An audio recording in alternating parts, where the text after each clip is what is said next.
A Federação dos Trabalhadores na Agricultura no Rio Grande do Sul acompanha de perto a relatoria do projeto de securitização na Câmara dos Deputados. A entidade está contribuindo tecnicamente com a elaboração do relatório, buscando aí uma solução efetiva para o endividamento que afeta agricultores e pecuaristas familiares lá no Rio Grande do Sul. Quem traz mais detalhes sobre o andamento das negociações é o secretário executivo da FETAG do Rio Grande do Sul, o Caliton Prestes. Caliton, primeiramente, seja bem-vindo aqui ao canal. Bom dia, tudo bem com você? Bom dia, Felipe. Sempre é um prazer contribuir aqui e trazer informações. É uma satisfação nossa, viu, sempre. Caliton, primeiro conta pra gente e para quem está nos assistindo aí, né, qual a importância de um projeto de lei que trate exclusivamente da securitização para o setor, o que isso representaria? Olha só, Felipe, nós temos aí passado por extremos climáticos na agricultura nesses últimos 5 anos e que afetaram de forma muito contundente a agricultura e a pecuária do Rio Grande do Sul, né? E isso fez com que tivéssemos um passivo gigantesco de dívidas acumuladas desde o ano 2020, que representa aí mais de 30 bilhões acumulados de dívidas renegociadas, prorrogadas, em todos os setores dentro da agricultura e da pecuária, né? Quando eu falo setores, eu falo da agricultura familiar, dos médios produtores, dos demais produtores, né? Então, esse projeto de lei, encaminhado através da Câmara dos Deputados e também pelo Senado, traz algumas questões que são importantíssimas para nós. Por exemplo, a prorrogação dessas dívidas e o alongamento por 20 anos, né? É claro que os 20 anos nós estamos avaliando ainda. Esse relatório, ele vai ao encontro também das demandas das entidades organizadas para contribuir com esse relatório. O deputado que assumiu a relatoria, deputado Afonso Ram, está negociando no Congresso Nacional, mas também com o governo federal, os elementos, né, que irão neste relatório. Um grupo de trabalho foi formado através do Ministério da Agricultura e Pecuária, também com as entidades, com a FETAG, com a Farsul, né, e as entidades do setor, as cooperativas, né, para discutir a relatoria desse projeto e também uma solução. Para nós, se a solução para os produtores irá vir através da relatoria do projeto de lei ou através de uma medida provisória, mas o importante é que estejam as demandas, ou seja, o alongamento por 10 ou 12 anos ou até 20 anos e também uma taxa de juros compatível com a capacidade de pagamento do produtor gaúcho, mas não apenas o produtor do Rio Grande do Sul. Nós, através desse grupo de trabalho, estamos discutindo soluções para os produtores que tiveram extremos climáticos nesse último período, no Mato Grosso do Sul, na Bahia e em outros estados, né, que tiveram perdas. Mas sabemos que o Rio Grande do Sul foi o estado mais afetado nesse último período, portanto, também focando, né, nesses produtores que estão com esse passivo acumulado em decorrência desses extremos. Bom, e de que maneira vocês têm contribuído, então, para a construção desse relatório? Vocês têm, pelo que eu percebi, né, têm vindo a Brasília, têm conversado diretamente com parlamentares. De uma maneira prática, vocês têm contribuído de uma maneira técnica para a construção desse relatório? Exato, Felipe. Eu estou em Brasília essa semana, acompanhando a formulação, né, desse relatório do projeto de lei através do deputado Afonso Ram. E aí nós estamos levantando elementos como o prazo de pagamento, a fonte do financiamento, a taxa de juros e como viabilizar tecnicamente esse processo para que os produtores consigam fazer o alongamento de suas dívidas, mas não apenas as dívidas que estão no agente financeiro, as dívidas do crédito rural oficial, as dívidas também que estão nas cooperativas e cerealistas, né? Um ponto importante é a fonte dos recursos. O projeto original, ele fala em emissão de títulos da dívida pública para custear esse alongamento, né? Desde o início, a nossa compreensão técnica é que isso é inadequado, portanto, estamos indicando uma outra fonte de recursos, que é o Fundo Social do Pré-Sal. Esse Fundo Social do Pré-Sal, ele é intergeracional e nós também estamos discutindo tecnicamente uma forma que tenha menos custos para a sociedade.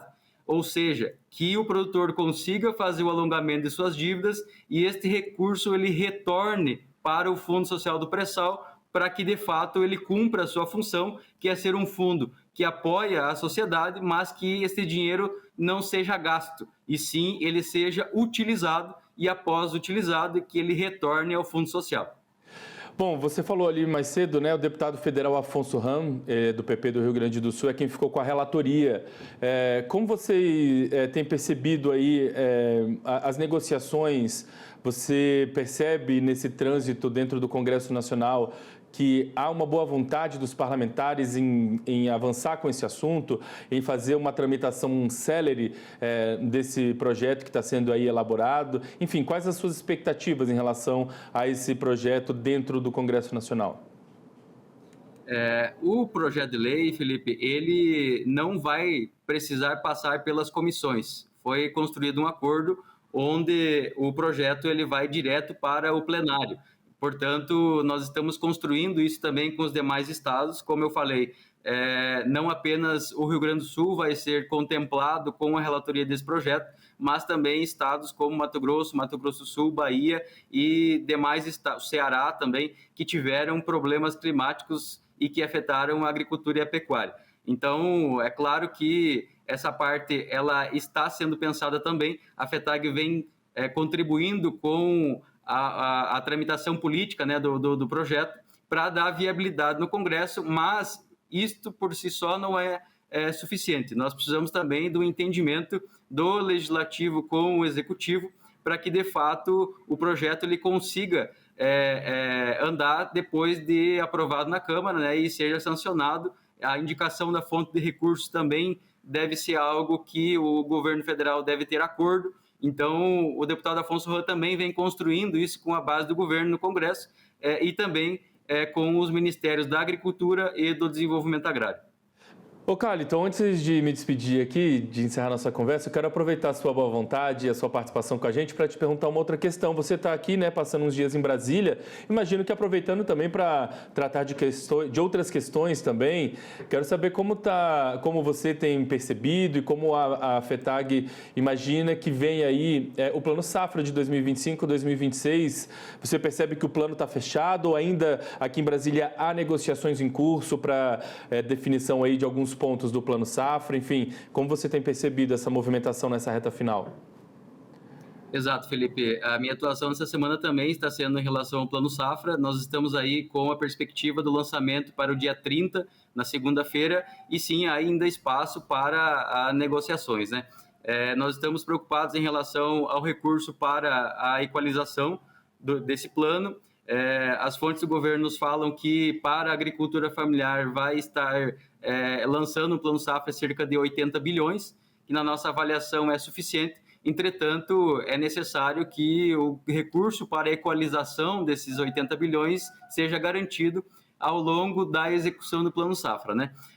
Estamos trabalhando em relação às linhas de crédito para o produtor gaúcho, né, fazer a reconstrução das suas propriedades. Isso é importantíssimo em relação ao cuidado do solo, manejo e conservação do solo, em relação à irrigação, para que esse produtor consiga ser mais resiliente, né, aos extremos climáticos que estamos passando. Isso, claro, reflexo das mudanças climáticas e também em relação aos limites, né, de enquadramento. Sabemos que o governo vai ter uma sensibilidade em relação ao Pronaf-B, aumentando o enquadramento para esse público acessar a linha de financiamento e também o teto permitido para que esse produtor consiga financiar seu empreendimento. Em relação a outros mecanismos, né, um mecanismo importantíssimo é o contrato de opção, lançado através da Conab, né? Nós tivemos uma experiência com o arroz e agora me parece que teremos aí a abertura para o milho, para o feijão e também para o trigo, né? Então, são culturas importantíssimas para a agricultura familiar e o contrato de opção, ele garante, né, um preço de comercialização e isso é uma ferramenta, né, que auxilia o produtor na hora da decisão de implantação da lavoura. Outras questões em relação ao Plano Safra, que estamos preocupados em relação à taxa de juros. Sabemos que terá uma manutenção da taxa de juros, é o que se fala, né, em relação à cesta de alimentos, e a ampliação da taxa de juros em outros itens e outras linhas, por exemplo, a soja, né? Claro que reflexo da Selic, hoje próximo a 15%, então isso é uma questão que traz mais preocupação para a agricultura familiar em relação ao custo desse financiamento, como será, né, para o próximo plano. Entretanto, estamos confiantes aí que seja um plano safra adequado e que consiga superar as expectativas aí dos agricultores, né, que estão acompanhando também esse processo junto com a FETAG, para que o próximo plano consiga ser executado na ponta e o produtor consiga, além, né, de renegociar suas dívidas, consiga acessar esse plano que está sendo pensado essa semana. Muito bem, Carlton, quero agradecer a sua participação com a gente aqui no canal, desejar você aí um ótimo restinho de semana. Em breve a gente volta a conversar aqui no canal, com certeza, esse diálogo está sempre aberto aqui com vocês. Muito obrigado, viu? Muito obrigado, Felipe. Muito obrigado a todos que nos acompanham aí. Um abraço a todos.